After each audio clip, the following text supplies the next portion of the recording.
মেয়েটাকে অনেক ভালোবেসে ফেলেছি। ওই মেয়েটাও তোকে ভালোবাসে তো? এই প্রশ্নটাই তো আজ আমাকে ভিতর থেকে ঘুরে ঘুরে খাচ্ছে।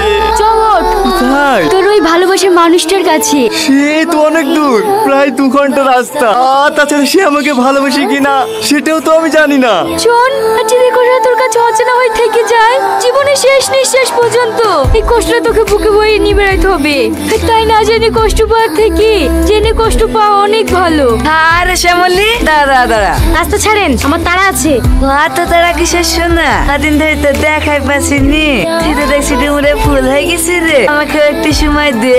রাস্তা ছাড়েন বলছি, না হলে কিন্তু খুব খারাপ হয়ে যাবে। আরে অত রেগে যাচ্ছিস কেন? শুনছি নাগর নাকি সিধে অফিসার তাকে নিয়ে যায়নি। কর্তা, ওই তো শহরের মাল ফুর্তি করে পালিয়ে গেছে। আহারে, কষ্ট বুকটা ফেটে গেল রে। কদিন তো নাগরের সাথে খুব ডালাডালি করলি, এবার আমাকে একটু সুযোগ